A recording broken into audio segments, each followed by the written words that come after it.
Hi friends, അസ്സലാമു അലൈക്കും. Welcome to my YouTube channel. ദുർമന്ത്രവാദത്തിന് ഇരയായ ഒരുപാട് കുടുംബങ്ങളുടെ കണ്ണീരിൻ്റെ കഥ ഇതിനു മുന്നേ കേരളക്കര കണ്ടിട്ടുണ്ട്.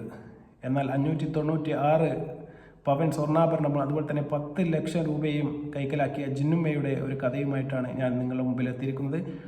2023 ഏപ്രിൽ 14 പുലർച്ചെ കാസർഗോഡ് പൂച്ചക്കാട്ട് മൈതാനിൽ അബ്ദുൽ ഗഫൂർ ഹാജി എന്ന് പറയുന്ന ഒരു വ്യക്തി മരണപ്പെടുകയാണ്.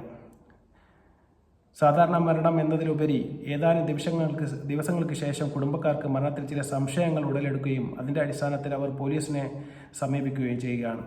അതിനുശേഷം ഖബറടക്കിയ ഗഫൂർ ഹാജിയുടെ മൃതശരീരം തുടർന്ന് വീണ്ടും പോസ്റ്റ്മോർട്ടം നടത്തുകയും ആ പോസ്റ്റ്മോർട്ടത്തിൽ സാധാരണ മരണമല്ല, തലക്കേറ്റ ക്ഷതമാണ് മരണകാരണമെന്ന് വിധി എഴുതുകയാണ്. അങ്ങനെയാണ് ഈ കൊലപാതകത്തിൻ്റെ ചുരുൾ അലിയുന്നത്. തീർച്ചയായിട്ടും ആദ്യമായിട്ട് നമുക്ക് ആ വാർത്തയുടെ വിശദാംശങ്ങളൊന്ന് കണ്ടുവരാം.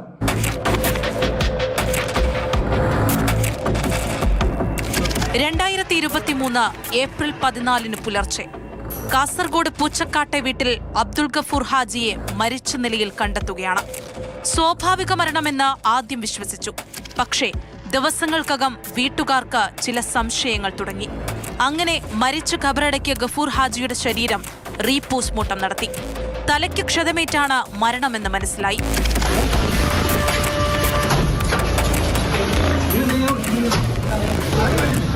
ഭാര്യയും മക്കളും വീട്ടിലില്ലാതിരുന്ന സമയത്തു നടന്ന മരണത്തിൽ ദുരൂഹതയുണ്ടെന്ന് കാട്ടി ഗഫൂർ ഹാജിയുടെ മകൻ ആദ്യമെത്തിയത് ബേക്കൽ പോലീസ് സ്റ്റേഷനിൽ. നാട്ടുകാർ ചേർന്ന് ആക്ഷൻ കമ്മിറ്റി അടക്കം രൂപീകരിച്ചതോടെ പോലീസ് ഗൗരവമായി അന്വേഷിച്ചു. ലോക്കൽ പോലീസിന്റെ അന്വേഷണം തൃപ്തികരമല്ലാതിരുന്നതിനാൽ കേസ് ക്രൈംബ്രാഞ്ച് ഏറ്റെടുത്തു. ജില്ലാ crime records bureau DYSP KJ ജോൺസന്റെ നേതൃത്വത്തിലായിരുന്നു അന്വേഷണം.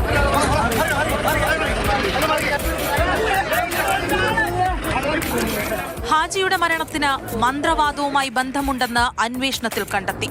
12 ബന്ധുക്കളിൽ നിന്നായി ഹാജി 596 പവൻ സ്വരൂപിച്ചു. സ്വർണം ഇരട്ടിപ്പിക്കാനായിരുന്നു ഉദ്ദേശ്യം, അതും മന്ത്രവാദത്തിലൂടെ.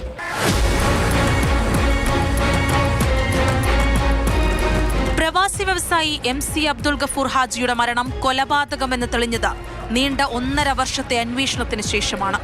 ദുരൂഹ മരണത്തിലും വീട്ടിൽ നിന്നും നഷ്ടപ്പെട്ട 596 പവൻ സ്വർണത്തിന്റെ പേരിലും നിരവധി സംശയങ്ങൾ നിലനിന്നിരുന്ന കേസ്. മന്ത്രവാദിനി ജിന്നുമ്മ എന്ന പേര് അങ്ങനെയാണ് കേൾക്കുന്നത്. ഷമീന എന്ന യുവതിയാണ് ജിന്നുമ്മ എന്നറിയപ്പെട്ടിരുന്നത്. ഗഫൂർ ഹാജിയുടെ മരണത്തിൽ ഈ യുവതിക്ക് പങ്കുണ്ടെന്ന് കുടുംബവും കർമ്മസമിതിയും ഒരുപോലെ പരാതിപ്പെട്ടു. ഒടുവിൽ ഇന്ന് പോലീസ് എത്തിയത് കൃത്യമായ തെളിവുകളോടെ ഇതേ ജിന്നുമ്മയും സംഘവുമായി. സ്വർണം കൈക്കലാക്കിയ ശേഷം അതിക്രൂരമായ കൊലപാതകമായിരുന്നു ഇത്. കാസർഗോഡ് സ്വദേശി ഉവൈസാണ് ഈ കൊലക്കേസിൽ 1-ാം പ്രതിയായി വന്നിരിക്കുന്നത്. അതിനുശേഷം അദ്ദേഹത്തിന്റെ ഭാര്യ ഷമീന എന്ന് പറയുന്ന സ്ത്രീയാണ് 2-ാം പ്രതി. അതുപോലെ തന്നെ ആസിഫ, ആയിഷ എന്ന് പറയുന്നവർ 3ഉം 4ഉം സ്ഥാനത്തുള്ള പ്രതികളാണ്. ഈ 4 പ്രതികൾ ചേർന്നാണ് അതിനിഷ്ഠൂരമായി ഈ ഗഫൂർ ഹാജിയെ കൊലപ്പെടുത്തിയിരിക്കുന്നത്. വിചാരക്രിയയുടെ ഭാഗമെന്ന് പ്രതിയെ വിശ്വസിപ്പിച്ച ശേഷം അദ്ദേഹത്തിന്റെ തലയിൽ ഒരു വസ്ത്രം അണിഞ്ഞതിന് ശേഷം തല പിടിച്ച് ഭിത്തിയിൽ ഇടിച്ചാണ് ഈ സ്ത്രീകൾ ഇദ്ദേഹത്തെ അതിക്രൂരമായി കൊലപ്പെടുത്തിയിരിക്കുന്നത്.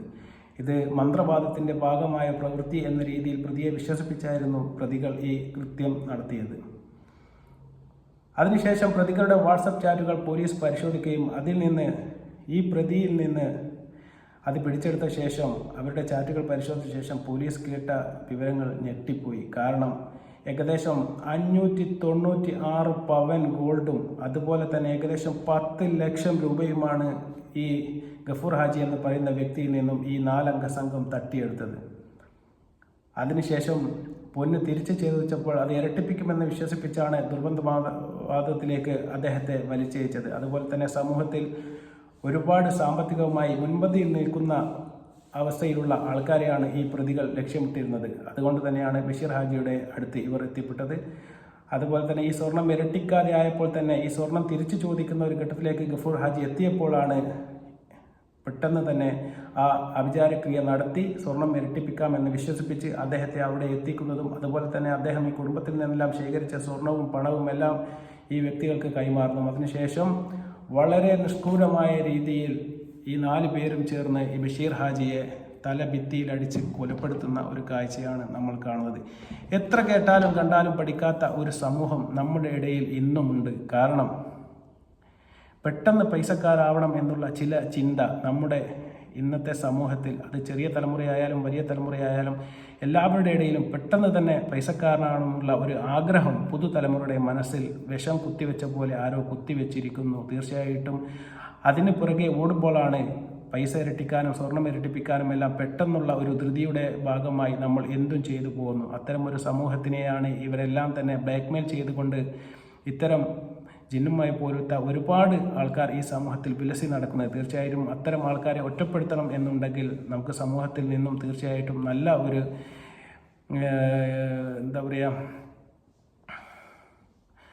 നമ്മുടെ സമൂഹത്തിൽ തീർച്ചയായിട്ടും ഒരു ബോധവൽക്കരണം അനിവാര്യമാണ്. തീർച്ചയായിട്ടും ഇനിയുള്ള പുതുതലമുറയെങ്കിലും ഇത്തരം കർമ്മങ്ങളിലും അതുപോലെ തന്നെ ഇത്തരം ദുർബന്ധവാദത്തിലും ഒന്നും പെടാതെ ഒരു ഭാവി തലമുറ ഉണ്ടാവട്ടെ എന്ന് മാത്രം ആശംസിച്ചുകൊണ്ട് വീണ്ടും നല്ലൊരു വീഡിയോയുമായി വരുന്നവരെ നന്ദി, നമസ്കാരം.